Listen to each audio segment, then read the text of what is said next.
Estamos aqui para mais um episódio do nosso podcast Flor e Ser. E hoje eu tenho a alegria, a emoção de me encontrar com um grande amigo, o Cláudio Henrique. Edna, que honra estar com você aqui, viu? Uma alegria enorme, assim, nós podemos partilhar vivências, histórias com tanta gente que nos acompanha. É uma alegria muito grande. Essa alegria é minha também e você sabe disso. Já aproveitando, Claudinho, faz um certo tempo que a gente se conhece, né? Já são quase 25 anos. Quase 25 anos. Eu era um jovem de 12 ainda.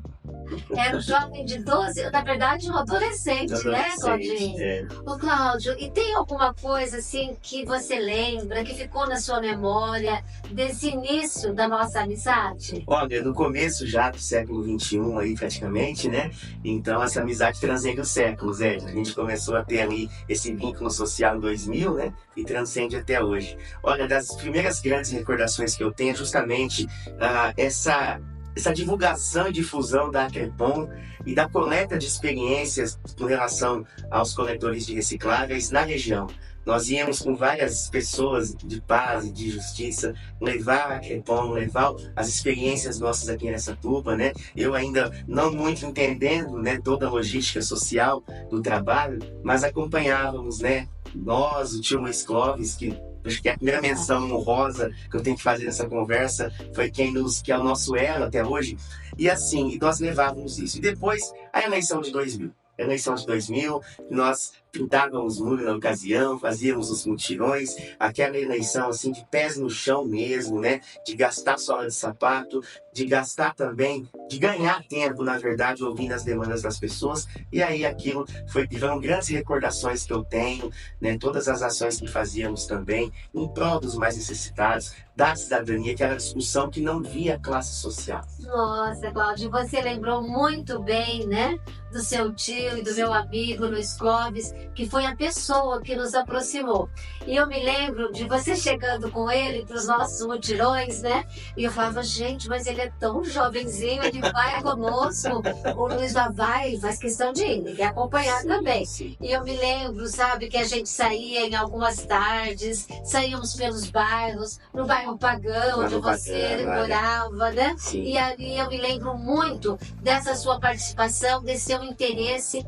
E você lembrou aqui algumas coisas que já são muito importantes na nossa caminhada. Primeiro, a fé, né? Então, na verdade, a gente tem aqui a Bíblia, né? Sempre muito presente na nossa caminhada. Você já até fez menção a alguns trechos aqui. Até porque os nossos mutirões, nossas ações de campanha, nossas concentrações aqui, né? Eu me recordo, eu quero fazer uma outra menção, assim, sagrada, eu diria, Dona Terezinha. Sempre recebia a gente aqui com carinho, nos dando essa motivação para a gente sair, né, a campanha, que de certa forma também ia a missão, e a gente sempre fazia uma oração e recordava um trecho da palavra.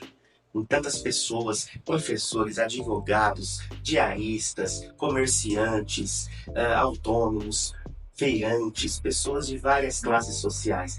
E então eu digo sem medo que eu floresci a cidadania acompanhando a Edna Flor e tantos amigos. Nossa, que bonito! E lembrar da minha mãe, é claro, é sempre um momento de muita emoção, sobretudo porque ela tinha muita fé, né, Claudinho? E ela nos impulsionava, né, a trabalhar a partir da fé, unindo fé e vida, né? E aí, Cláudio, você fez uma outra menção importante também, alguns símbolos que a gente usava nesse momento da caminhada. Você falou das sementes, né? A gente sempre lembrava muito das sementes nas nossas reuniões, nos nossos atos políticos, né? Nos nossos momentos de reflexão, a importância da semente. Porque a semente precisa gerar vida, e vida de dignidade, vida com dignidade, né? Com cidadania, como você já lembrou. E a semente eu lembro os mais pequenos, os mais frágeis, né? A música do Milton Nascimento fala que é preciso cuidar, né? Um lado pelo outro para dar fruto. Cláudio, cada coisa que você fala, eu vou fazendo uma conexão aqui com a nossa trajetória, né? Você falou lembrando da semente, você falou da frase de Milton Nascimento, há que se cuidar do broto para que a vida nos dê flor e frutos. Eu não sei se você sabe, mas essa é a frase que marca o início da ARCA, que é a Associação de Reinserção de Criança e Adolescente, que nós ajudamos a fundar com a equipe, também com a saudosa Beatriz Pimentel, em 1998. E aí a gente veio refletindo muito a partir dessa frase. Mas eu queria falar uma coisa, vocês que têm lembranças, e eu também tenho, de você, né? Uma coisa que me marca muito, Cláudia, é a maneira como você se dedicava à Rádio Excelsior. Meu Deus. Aquele programa que você tinha, acho que era aos domingos. Aos domingos, à noite, a Voz da Juventude, o primeiro de vários. Aí passaram vários programas. Foram 12 anos de história. 12 anos. 12 anos. De 2008 até ali 2020, mais ou menos, antes da pandemia um pouco, que é o período que eu fiquei ali. Tive a honra de ser chamado pelo Wagner Gomes, o saudoso mestre Wagner Gomes, que fizemos um trabalho ali de quase mais de uma década. E de fato, a Edna sempre foi presença forte ali nos programas, nas entrevistas, como vereadora, como vice-prefeita, né, fazendo uma prestação de contas para a comunidade, trazendo a comunidade, né? Imagina só você ter, entre aspas, a concorrência de todos os veículos de comunicação, mas ali a Edna optando pela rádio comunitária muitas vezes. Então, verdade. É uma data. Nossa, Cláudio, muito interessante tudo isso que você lembra. E a Rádio Excelsior era uma rádio comunitária. Na sua essência. Inclusive, há uma tese, né, de um mestrado de uma amiga nossa sobre essa questão da formação. Ana Paula Saad. E a Amanda Mino também. Fez um trabalho muito bonito, sim, né, com relação aí para divulgar a importância das rádios comunitárias na comunicação junto à comunidade. E eu tive a honra, Cláudia, de participar efetivamente desse processo através da regularização, né? Através da documentação para a gente formalizar a rádio. E o Wagner Gomes ficou numa alegria imensa. Assinatura de bicicleta de lá e pra cá. Exatamente, com o grapadorzinho que ele carregava com ele. Depois a Cláudia, a família deram continuidade por um bom tempo. Enfim, essa é uma memória muito bonita e eu penso o quanto você contribuiu com a comunidade nesses programas, trazendo reflexão, trazendo, né, ajudando as pessoas a formarem consciência crítica sobre vários pontos, sempre muito importantes. Muito obrigada também pela oportunidade que eu tive de participar dos seus programas. Era quase uma sócia dos programas meus, né, Edna? Nós tínhamos ali a Voz da Juventude, que quando o Wagner me chamou, né, por meio do Padre Orlando Mafete, quem eu faço uma menção carinhosíssima nesse podcast, nesse nosso momento, e ele falou: Cláudio, a minha proposta é objetiva. Eu achei que ele ia falar: poxa, vai ter um jornalismo, né? Porque eu comecei a fazer jornalismo em 2006, isso era 2008, quer dizer, uma nova experiência. Não, eu quero um programa para jovens. Olha, você vai trazer os jovens para a rádio. Eu falei: meu Deus do céu. Que interessante. Eu consigo. Na época a gente falava: para a igreja de virgem para a rádio. Mas nós conseguimos. Cláudio, quando nós pensamos, né, nesse momento aqui de entrevista, eu fiquei imaginando assim, né? As pessoas que estão nos assistindo devem pensar: nossa, há uma diferença de idade, né, entre eles. Só no RG, a gente é bem jovem. Só na identidade, né?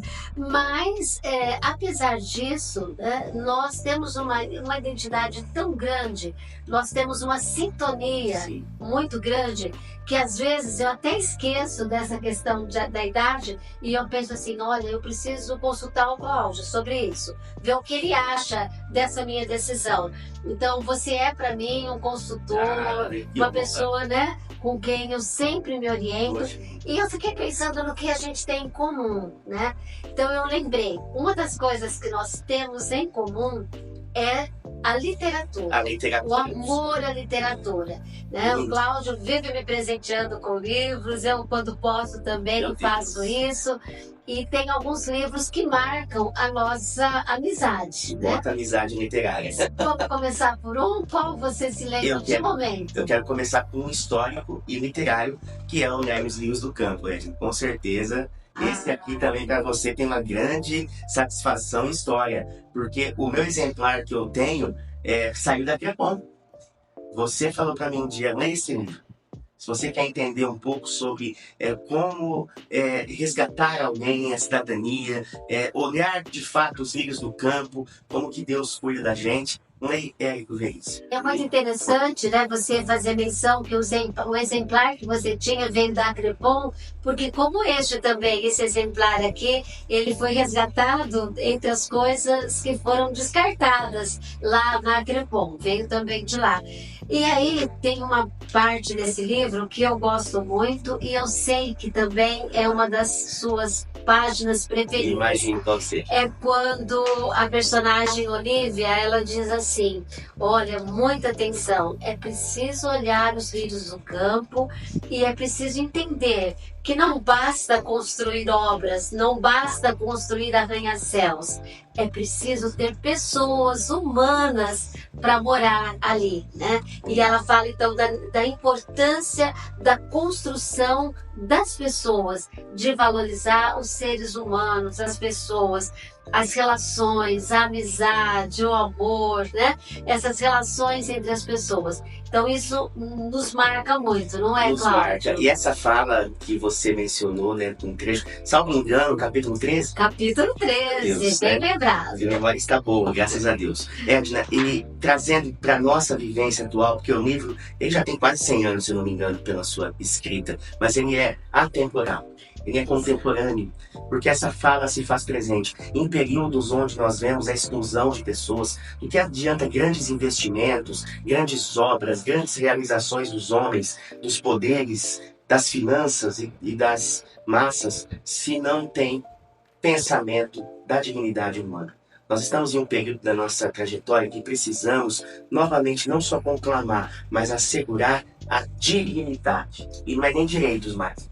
Nós estamos falando dos direitos que são permanentes e são exclusivos das pessoas que mais necessitam, mas especialmente assegurar a dignidade do ser humano. Do ser humano. Porque nós estamos vendo uma hostilidade muito grande na divergência de ideias, uma hostilidade muito grande na imposição de costumes, mas nós estamos esquecendo justamente que não adianta nós termos palácios morais empreendidos se não temos vida, não temos cuidado com a vida.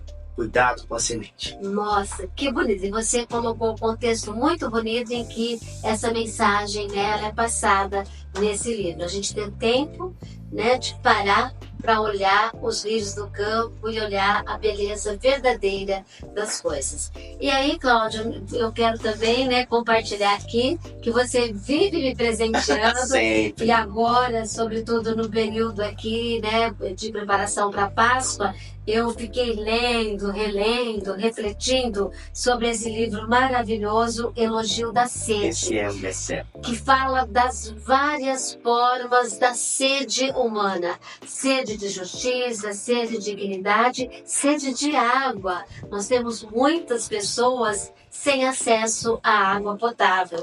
Nós temos muitas pessoas ainda, né, com muita dificuldade de acesso à água, que é um direito, um bem fundamental. E toda essa discussão que perpassa, né, na questão ecológica e tudo mais. Mas aqui, então, esse livro ele traz uma reflexão muito bonita sobre as várias formas de sede do ser humano. Sede de amor, né? Porque às vezes as famílias acabam não tendo muito tempo para dedicar esse amor a seus filhos. Então, a sede nesses vários sentidos. Muito obrigada por esse presente também que eu destaco aqui. O Elogio da Sede é um livro que o cardeal Tolentino Mendonça, né, que é um dos grandes nomes ali do Papa Francisco, ele empregou no retiro quaresmal nessa temática, trazendo o evangelho, né, da mulher ao poço, onde ela se encontra com Jesus e a vida dela, a sede dela é saciada, porque ela encontrou o essencial, ela encontrou o sentido. E a sede nos direciona. A sede nos dá o sentido. Jesus é a nossa sede saciada por excelência. E quando a gente tem sede, a gente não fica parado. A gente vai atrás de uma fonte. É essa busca até desesperada. A gente vai atrás de uma fonte. É uma busca necessária, uma busca que se empreende justamente porque nós queremos dar sentido à nossa vida. E este livro... Quando a gente tem sede de justiça, você não consegue ficar parado diante das injustiças, diante de uma situação, e aí você pode transportar isso para o campo da política. Por exemplo, né, quando você tem a sede de ver as pessoas atendidas na área da saúde, ver as pessoas atendidas nos direitos fundamentais. Então, essa sede, ela nos interpela e ela nos faz caminhar na busca de uma solução, que nunca é uma solução conseguida individualmente. Para a gente matar a sede, né, é preciso que nós tenhamos uma solução coletiva. A sede, ela é saciada quando a gente também desperta o outro que ele precisa e deve ter sua sede. Para a água chegar na nossa torneira, mesmo que você fale da sede, não no sentido figurado, para a água chegar à torneira, quantas mãos precisam, né, trabalhar para que isso aconteça. Da mesma forma, para que a gente possa saciar a fome de injustiça, nós precisamos de unir muitas mãos para isso. Então é essa reflexão tão bonita que esse livro traz. Mas tem uma outra coisa que nós temos em comum, que é o amor e a crença que nós temos na educação. Educação como ferramenta de transformação social. Não é isso, Cláudio? É um projeto, educação, transformar as pessoas em mais do que seres pensantes, mas em pessoas que são capazes de espalhar essa vontade de mudança, essa vontade de primeiro começar na sua realidade, mas depois cativar, encantar as pessoas. Todo mundo tem uma capacidade. Basta a gente ser esse olheiro, né, que dá essa visão e que também molda as pessoas. A educação, ela faz com que as potencialidades das pessoas, né, possam ser valorizadas. Eu sou um exemplo, você também, né? Um menino que nasceu lá no bairro, que hoje é um professor, né? Professor muito respeitado, muito querido pelos seus alunos, a gente sabe disso.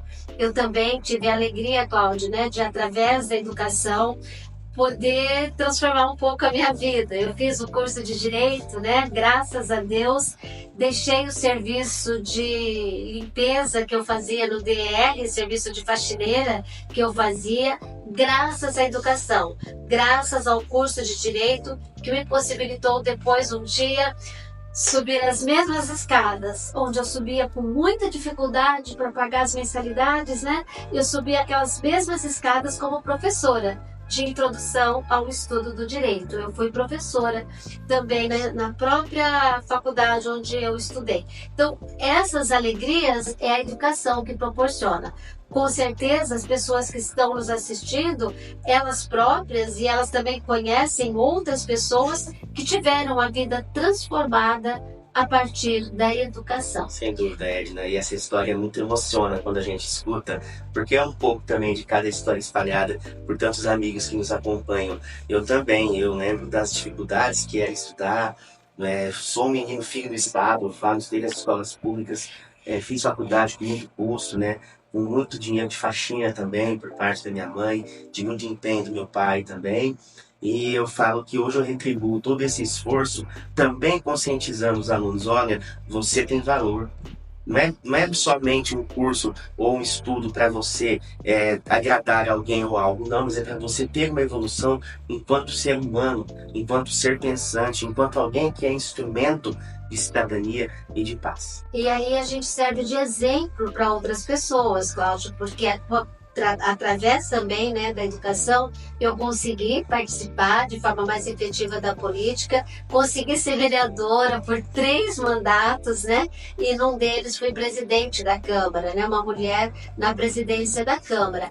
Tudo isso foi facilitado, foi possibilitado por muitas pessoas, e você fez referência a elas, ao grupo da cidadania que sempre me acompanhou, mas também eu tenho certeza que a educação contribuiu muito para isso, né, Cláudio? Há ainda um outro ponto que mantém muito viva esta nossa sintonia, que é a valorização da juventude. Sim. Você é alguém que sempre valorizou muito a juventude. Você já falou do programa, né, na Rádio Excelsior, que se chamava A Voz da Juventude. A Voz da Juventude, né? Então você é alguém que sempre deu muito valor, deu muita importância e motivou os jovens a serem protagonistas da própria história. A gente faz isso sempre, né, na escola, na educação. Os alunos que me conhecem aí nesses anos todos de caminhada sabem muito bem que nas conversas a gente sempre fala isso, sejam protagonistas da sua história. Não passando por cima de ninguém, mas trazendo todos numa situação equânime, né?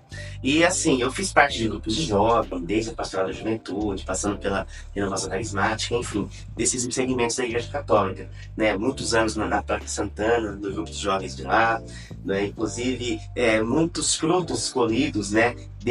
Como catequista também, quase 20 anos de catequese. Já tive a dádiva de em casamentos de ex-catequizandos meus, né, de então jovens, hoje pais e mães de família, enfim, ver vários crescimentos de histórias ali.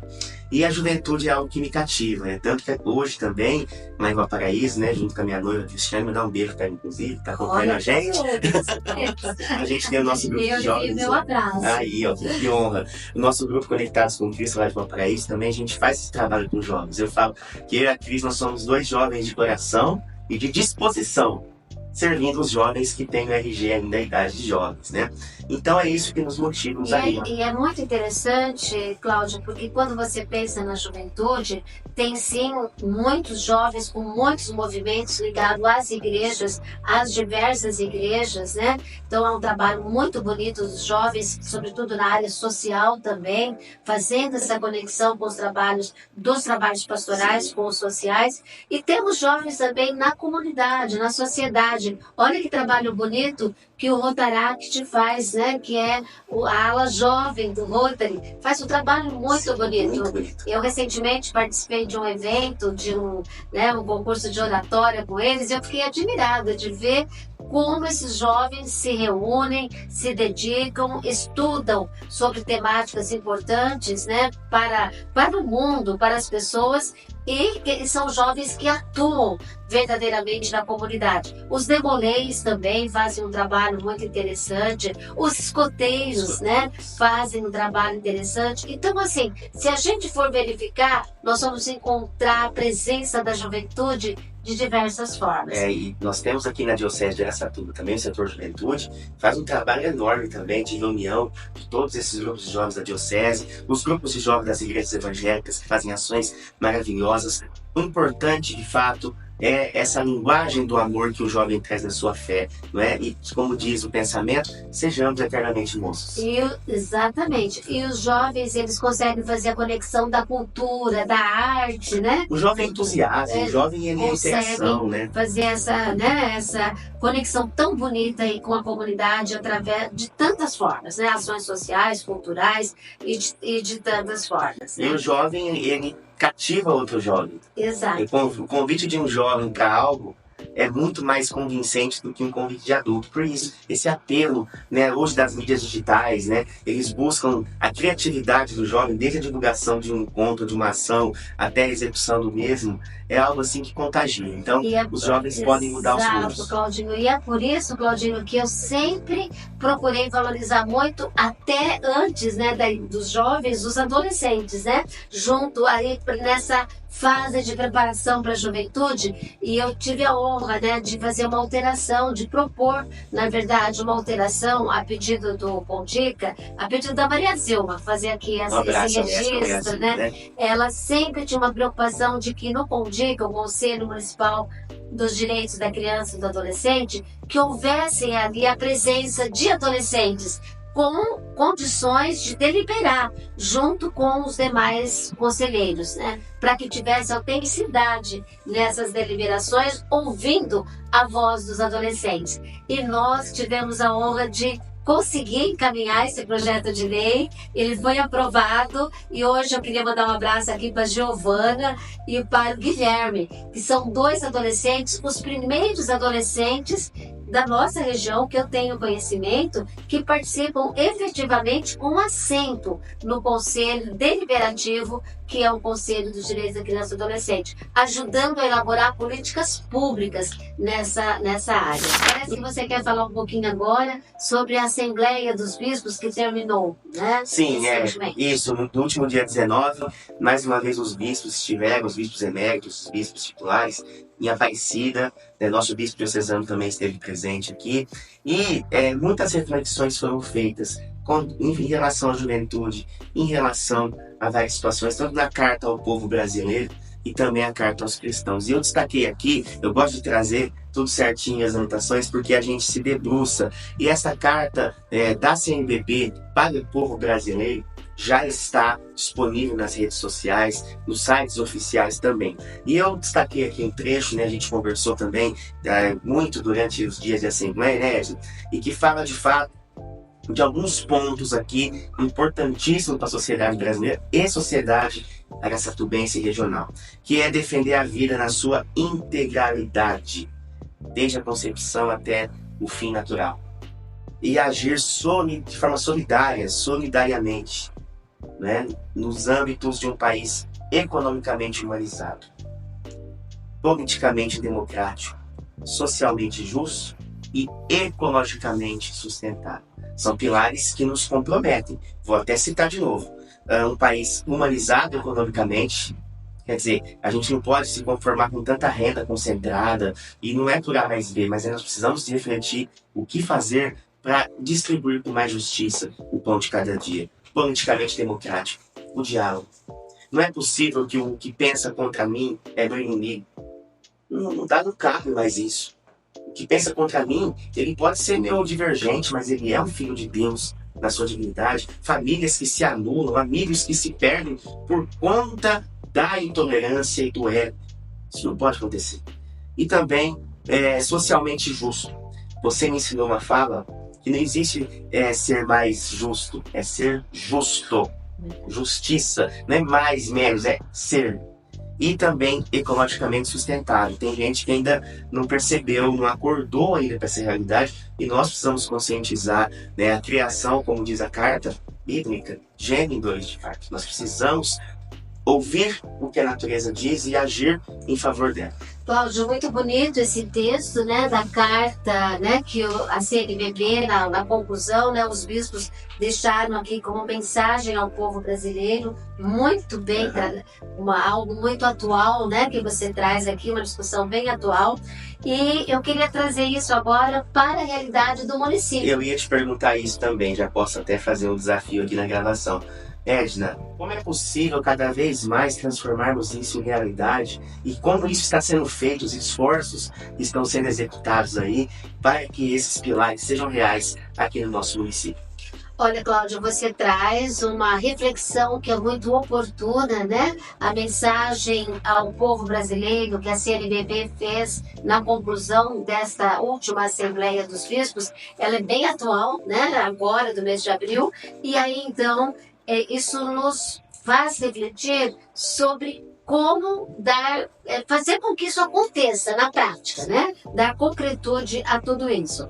E é claro que tem que ser nos municípios, porque é nas cidades, nos campos, nas cidades, nos municípios que as pessoas moram. É aqui que a vida acontece, né? É nos municípios. Pois bem, como é que a gente tem um município economicamente humanizado?